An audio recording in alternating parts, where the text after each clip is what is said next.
السلام عليكم ورحمة الله. كنتمنى من الله سبحانه وتعالى تكونوا كاملين بكم بخير وعلى خير في صحة جيدة. كما كتشوفوا معايا اليوم غنعمل لكم جوج انواع ديال الكيك، واحد بالشوكولات وواحد بالليمون اولا بالحامض. المكونات بساطين وساهلين وعندنا موجودين في الدار. كما كتشوفوا الكيك كيفاش كيجي خفيف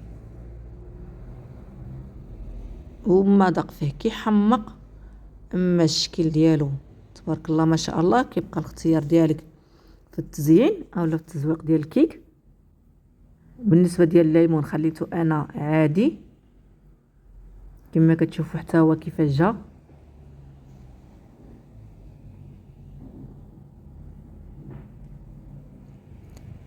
عندي هنايا جوج ديال ليبول غنخدموا كلشي في دقه واحده. كل كيكه غنعمل فيها جوج بيضات.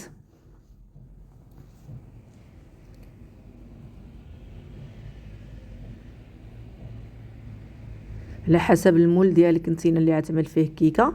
الا كان عندك المول كبير كتزيد بيضات عاوتاني كتضاعف الحجم. انا كل مول غنعمل فيه جوج بيضات.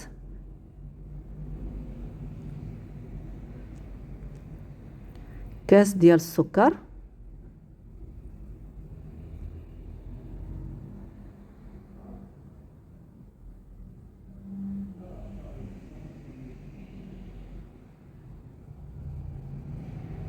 حتى اخرى نعمل فيها كاس ديال السكر حتى هي. كما كتلاحظوا معايا اللي كنعملو في لي بول هادو كنعملها في البول اخر، يعني بحال بحال كيبقى غير النكهات هما اللي غادي نبدلهم. يعني ما يكونش بحال بحال. هنايا كاس ديال الزيت، حتى اللي انا نعمل كاس ديال الزيت.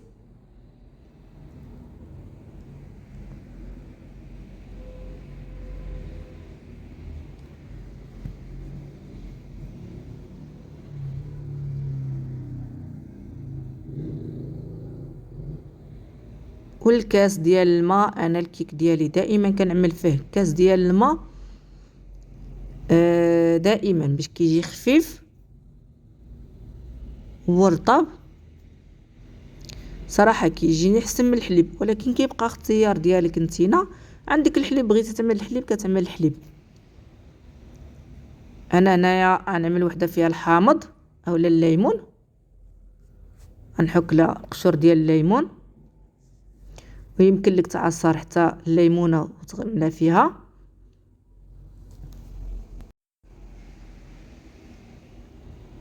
دائما الحامض اولا الليمونه كنحكوا لها غير ديك الصفرة، ما كنحكوش حتى بيضه باش ما كتجيش مره.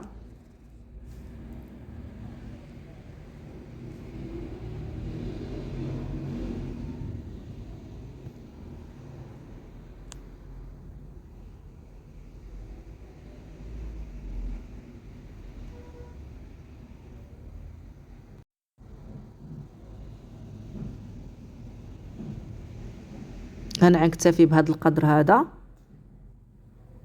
ودائما قبيصه ديال الملحه في الكيك ديالنا باش كيعوض المذاق ديال السكر. كما كتشوفوا نخلطوا تخليطه خفيفه. الكيك اصلا ما كيديش شي خدمه، يعني في بلاصه كتخلط كلشي. انا هذا ديال الشوكولات زدت فيه مغروفه ديال الشوكولات ديال الدهن، الشوكولات اللي كندهنوه للوليدات واللي كندهنوه، ومغروفه ديال الكاكاو. هذاك الكاكاو المر ماشي الكاكاو اللي حلو. عليها انا زدت ديك المغروفه ديال الشوكولات ديال الدهن باش يقد شويه النكهه باش ما تجيش مره.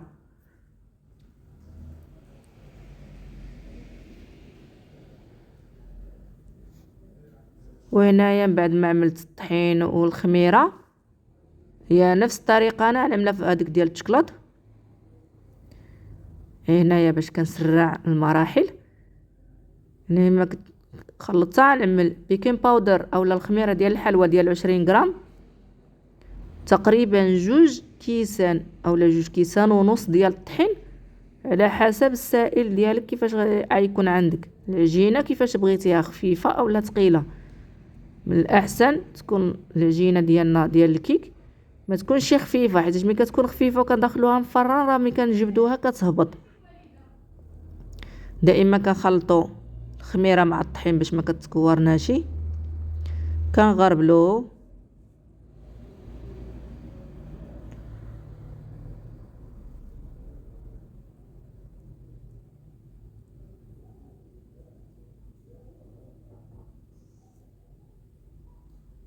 كما كتشوفوا بنات. الخليط ديالي معوض، يعني ملي كنهز مغروفه وكنرجعها يعني كتبقى تعمل ديك التموجات، يعني ماشي هادي. وعندي القالب ديال الكيك هذا غنعمل فيه ديال الشكلاط، وعندي هذا الطويل غنعمل فيه ديال الليمون، وغندخلهم فران. انا كندخلهم من الفران كيكون عندي فران بارد، وكنشعلهم غير من تحت حتى كيتنفخوا مزيان، وكنشوف الحاشيه ديالهم بدات كتحمر.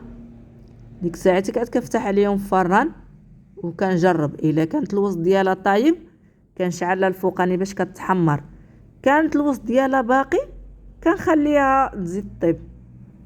ودائما ما كنفتحوش في الدقائق الاولى على الكيك، ملي كيكون الفران ناقص كنخليوه كيطيب على خاطرو.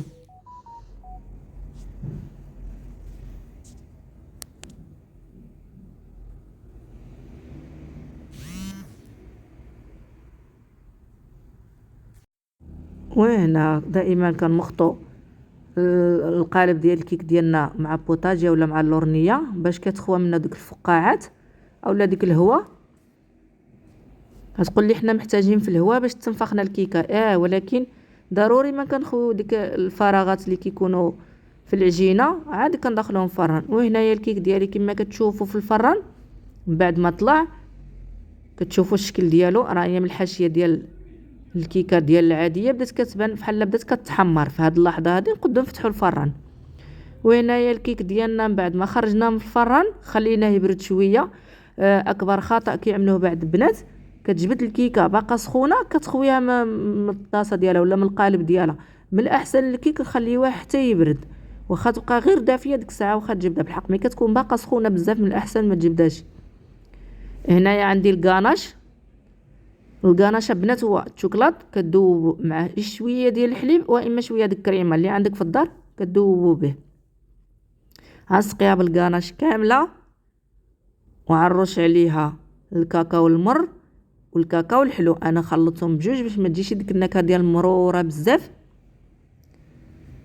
يعني كما قلت لكم هادشي هذا كيبقى اختياري، الزواق اولا الزينه ديال الكيك يعني اختياريه ماشي شي حاجه، يعني عادي. كما كتشوفوا انا عندي المر وعندي اخر الحلو. وبالنسبه للكيكه ديال الليمون يمكن لك تعمل عليها اي زواق بغيتي، تسقيها بالسيروند الحامض تخليها عاديه. انا الصراحه خليتها هذيك عاديه حيت اخرى عملت لها شوكولاط، وهذه خليت اخرى عاديه. وهذا هو الشكل النهائي ديال الكيك ديالنا. يحمر لك وجهك مع الضياف، ما كيطلبش شي مجهود باش توجدو، يعني بمجرد كتخلط المكونات كتدخلها مفرن. وشكرا لكم بنات اللي باقي ما شاركش في القناه، مرحبا به. وبالنسبه لمواقع التواصل الاجتماعي راه عندي الصفحه على الفيسبوك، وعندي صفحه في انستغرام. دابا نحط لكم الرابط ديالهم تحت الفيديو. ومرحبا بكم، وشكرا مرة أخرى، وإلى اللقاء في فيديو قادم إن شاء الله. ايوا كنتمنى تكونوا كتفهموا شي حاجة من هاد الفيديوهات ديالي، ولا من الشرح ولا من المقادير.